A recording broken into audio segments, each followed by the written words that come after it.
你好，我是刘哲轩先生，我是 able-minded 的总经理，我现在在东莞，你们现在在看 Blackpats。Hi, my name is Samuel Balaji.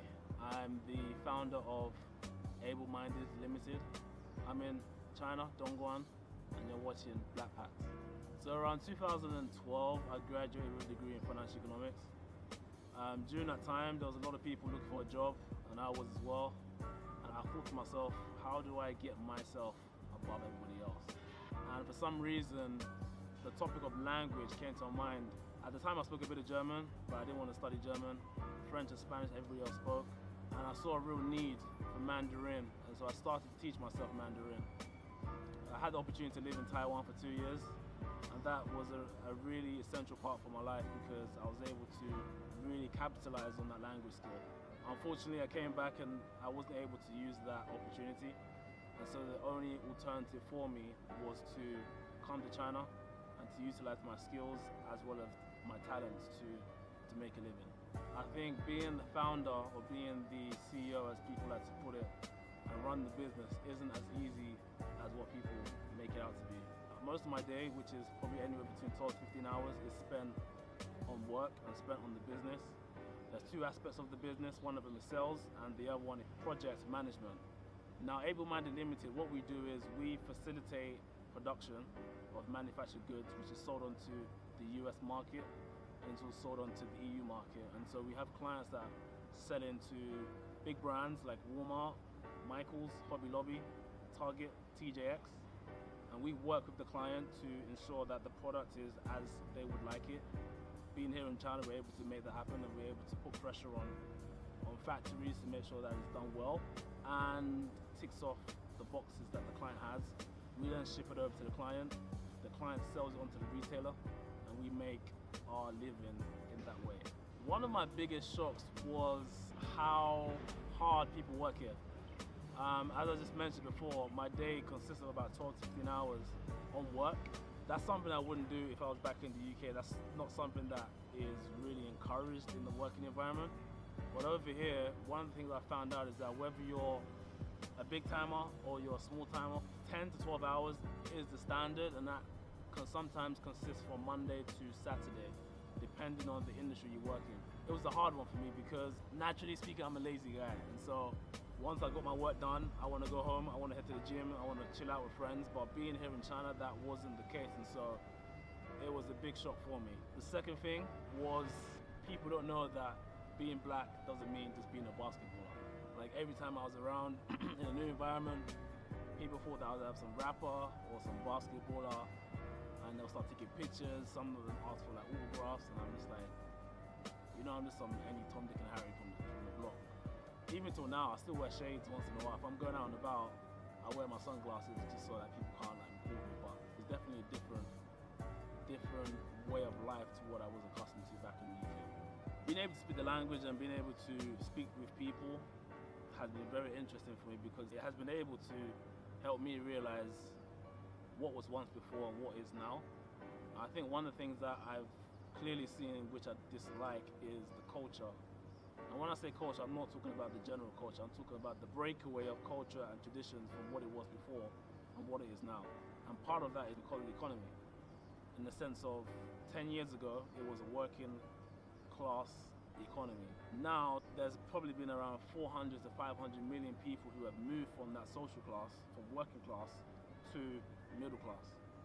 Now, with that, it has some goods and also has some bads as well. And I think the bad aspect of it is that if you're not rich, people look down at you. They look at you like you're not worth anything. And I think that's the big issue in China as the economy continues to grow. The lack of respect for people is something that has been very appalling and shocking. So that's one aspect. I think the second aspect is the privacy. Living in the UK, you've got privacy to what you sign on to and your details being kept secure and all that sort of stuff. Over here, you've got to be very careful where you sign your information onto, whether that's registering to a phone account or whatever, because sometimes that information is sold onto a third party who then phone you up every day and try to sell you something. So for me, that's been something I've disliked as well. But apart from that, the rest has been good. The one thing I like about China is that it's a big economy with a lot of people and a lot of opportunities. My company has been up and running for about just over a year now. And the reason for its existence is simply because there's so many opportunities and there's so many different cracks in the market. And so we're able to come in and to provide our service. And so for me, that's been a big opportunity because sometimes that opportunity isn't as easy, say for example in the UK or in the US, but being here, it seems a lot of people are very business orientated, and so the environment in which I'm accustomed to, the environment in which we deal and trade, is set up for businesses. And so for me, it's been a big blessing. The second thing is that China's really convenient. And when I mean convenient, I'm talking about in the little things that they do. Say for example, we use WhatsApp back home. The WhatsApp that they have over here enables you to pay for a meal, pay for a taxi, buy tickets to a cinema, pay for a hotel, rent a bike, and that's all because it has an integrated payment system in the software. So you're able to connect your bank card to your equivalent of WhatsApp and use it on the go. And so whenever I'm here, I rarely take my credit cards with me or even cash because all of that is linked to my bank account using this app, and so it's been pretty convenient for sure. So the crazy experience, technically speaking, it didn't actually happen in China, but it was happening on my way back from business meeting that I left China to go to Vietnam, and from Vietnam I was coming back to China.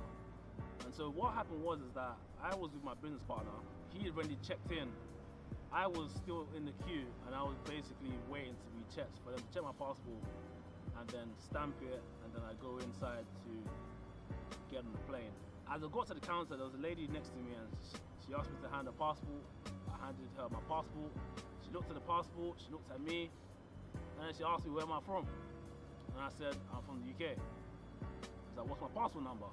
I'm like, I give her the passport number. I said, what's your full name? I'm like, my G, like, can you not read can you not read what's on the passport? My passport is there, I've given my passport information, and you're still asking me questions, but I'm like, you know what, cool. I give her the passport information, give her the passport details. She's like, cool. She looks at it, looks at me. Then she calls one of her colleagues, and her colleague looks at the information, looks at me. I'm thinking, bro, I got one big scar on my head, yeah, and that same scar is on my passport picture. So there's no way you can't say that man's not from the UK. You understand? Like it's exactly the same passport picture. So she said, nah, you step aside. I'm like, step aside like how? I'm like, nah, excuse me, I gotta get on the plane. She's like, no. You don't have the right credentials. I said, nah, I've got a visa. Look at the visa. I said, no, that visa's not right. I'm like, the visa, that same visa I left from the UK to go to China, you're now telling me in Vietnam it's not correct. I said, what's going on? She said, nah, wait here. That's how I waited. And so she called a senior staff. The senior staff came. The senior staff was like, what's the issue? She's talking Vietnamese to the senior staff. Senior staff looking at me. It's like, cool, follow me. That's how I now have to follow this guy. And meanwhile, while we're talking, they have my passport. Now I'm gonna have to follow this guy. And I'm following him to the office. The guys are, where are you from? I'm like, bro, I'm not going for this again. The passport is here. The information on the passport is correct. I bought my ticket. I want to get on the plane. If I miss this plane, it's gonna be very peak. And the guy's like, okay, wait. He's now looking at the passport, he's looking at me. The guy's confused. And now, when the guy's confused, I'm thinking, you know what? This is my time to strike. I said, you know what? I just got my chair, stood up, had enough of this. What's your ID number? I'm calling the UK embassy right now. I'm a member of, what do I even say again? I said some member of parliament, some stupidness like that. I've got diplomatic rights. When the guy heard that, yeah, the guy was shuffling. He's like, no. I'm sorry. I said, no. I want to go back to that lady right now.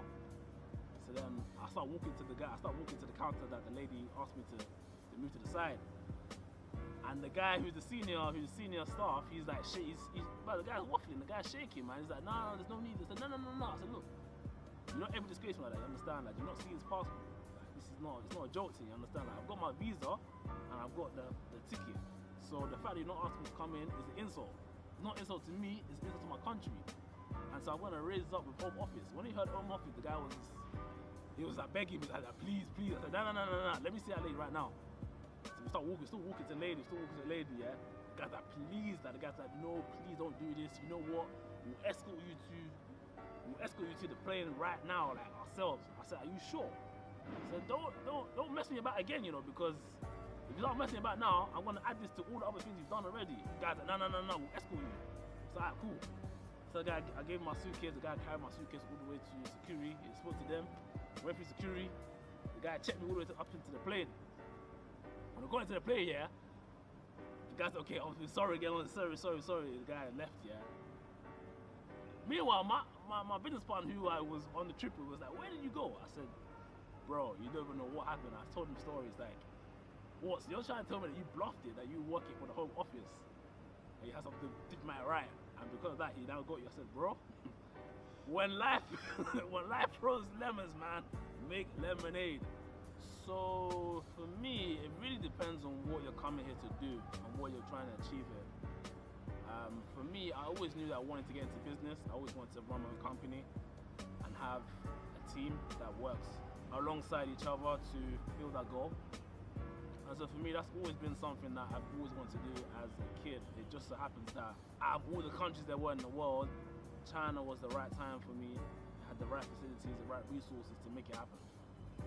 Now that didn't come easy. It came with a lot of sacrifices, and like some of them were like, even till now, I'm just like, well, it is what it is, isn't it? But I think if you have a goal that you're trying to achieve here, whether it's in China or whether it's in another country as an expat, you really need to be focused on that goal. Whoever's not supporting that goal or even encouraging you, whether it's like your friends or family, honestly, you just have to cut them off. Like, I've cut off so many people, it's actually been insane. And it's not something I take lightly, it's not something that I'm like, yeah, I cut this person off, sort of thing. But the reality of it is this: when you leave one country to another country, you really find out who your friends are. You know who's supporting you, and you know who's just there for the ride. I've been here for almost 2 years now, and within these 2 years, it's very clear who my ride or dies are, and who the people that talk all day, all night are as well. And so, for me, like over these last couple of years, like, I've had to sacrifice quite a bit. And if you're not down for the sacrifice, this avenue is not for you. And some of that sacrifice is like not talking to family members as much as I would like to, and that's probably because I'm trying to I've basically been focused on my goal, and also because I fly out quite a lot as well. I fly to America quite often, and also do a lot of flying within like Vietnam, India, within China as well. I've had to like drop girlfriends. That's a plural, but it's not a plural. It should be one, isn't it? But like things happen, innit? So the point I'm trying to make is this: if you have a plan and you're passionate about that plan, and the people you associate yourself with are not encouraging you or supporting you, then the reality of it is you have to be prepared to cut them off. If you're not ready to do that, then it's not for you.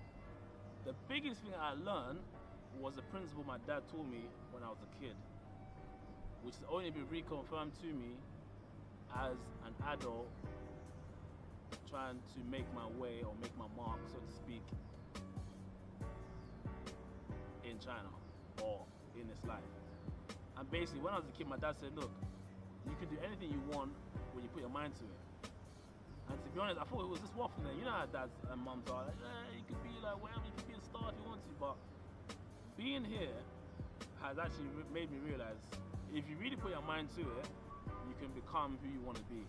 And that takes sacrifice, it takes a lot of effort, dedication, it takes isolation as well. And so for me, that's only been manifested through me sacrificing my social life, me sacrificing like going on holiday with friends and whatnot to make this business and this company grow.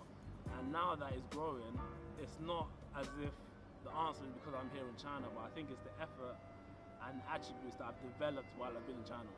Like, I could now go back to the UK with the right skill set to say, look, I want to create a business in the UK, and it might be a bit longer to set up and a bit longer to achieve, but the goal remains the goal that I'll be able to achieve it. And so the point I'm trying to make is that whatever you set yourself out to do, if you focus on it and you have a vision, you have a plan, you can really achieve that goal.